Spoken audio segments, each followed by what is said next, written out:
नेपाल एक शांत और खूबसूरत पड़ोसी देश है, लेकिन इस समय वहाँ हालात बेकाबू हो चुके हैं। सड़कों पर हिंसा, संसद में टकराव और सोशल मीडिया पर पाबंदी को लेकर युवाओं का गुस्सा अब सत्ता परिवर्तन तक पहुँच चुका है। तो सवाल यह है कि क्या नेपाल में लोकतंत्र खत्म हो रहा है?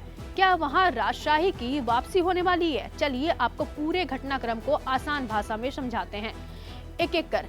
सबसे पहले बात करते हैं सोशल मीडिया बैन की, जिससे ये पूरा आंदोलन शुरू हुआ। 2023 में नेपाल सरकार ने सोशल मीडिया कंपनियों को कहा कि अगर आप नेपाल में काम करना चाहते हैं तो सरकार के पास रजिस्ट्रेशन कराइए।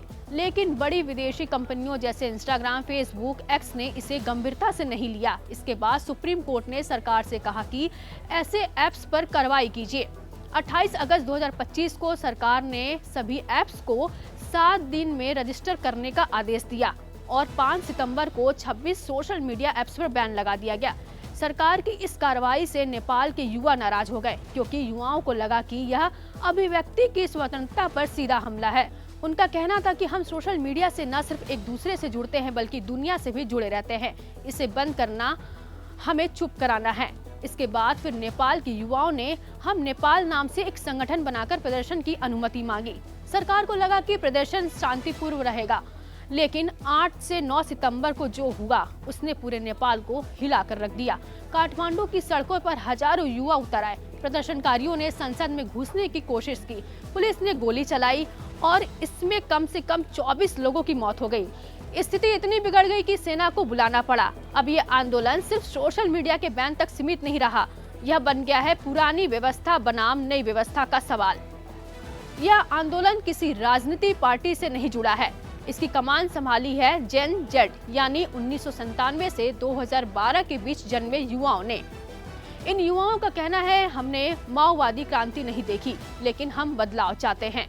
आपको बता दें कि नेपाल में बीते 17 सालों में 14 प्रधानमंत्री बदले जा चुके हैं। कोई भी नेता अपना कार्यकाल पूरा नहीं कर पाया है। लोकतंत्र से मिली सिर्फ महंगाई, बेरोजगारी और भ्रष्टाचार। इससे परेशान जनता अब कह रही है कि राजशाही में कम से कम स्थिरता तो थी। मार्च 2025 में राजधानी काठमांडू में हुए राजशाही समर्थन आंदोलन में आग में घी डाल दिया। पूर्व राजा ज्ञानेंद्र शाह फिर से चर्चा में आ गए और राजशाही समर्थन पार्टी आरपीपी खुलकर कह रही है, नेपाल को चाहिए राजा और हिंदू राष्ट्र। इस पूरे आंदोलन को समर्थन दिया है काठमांडू के मेयर बालेन्द्र शाह ने, जो खुद राजशाही और हिंदू राष्ट्र के पक्षधर माने जाते हैं। सुदन गुरुंग नामक कार्यकर्ता ने भी आंदोलन को और उग्र किया। 8 सितंबर को जब ओली सरकार संविधान में बदलाव की कोशिश कर रही थी, उसी दिन इन नेताओं ने सभी छात्रों को स्कूल यूनिफॉर्म में किताबें लेकर आंदोलन में शामिल होने का कहा। 9 सितंबर 2025 नेपाल की सत्ता ने करवट ली और अब तक 5 मंत्री इस्तीफा दे चुके हैं। इस्तीफा देकर पीएम ओली लापता है। सत्ताधारी गठबंधन टूट चुका है और अब सत्ता पर राजशाही समर्थक भावनाओं का दबदबा बढ़ता जा रहा है। अब बड़ा सवाल यह है कि क्या नेपाल फिर से राजशाही की ओर लौटेगा? कानूनी तौर पर देखें तो इसके लिए संविधान बदलना होगा। 2/3 बहुमत चाहिए। फिलहाल यह संभव नहीं दिखता, लेकिन जन भावनाओं के दबाव में क्या होगा ये कोई नहीं जान सकता। नेपाल की मौजूदा स्थिति हमें एक बार फिर ये सोचने को मजबूर करती है कि क्या लोकतंत्र सिर्फ एक व्यवस्था है या एक जिम्मेदारी भी। अगर लोकतंत्र जनता को सुरक्षा, स्थिरता और भरोसा नहीं दे पाता तो जनता कभी भी पुराने रास्तों की ओर मुड़ सकती है, चाहे वो रास्ते सही हो या नहीं।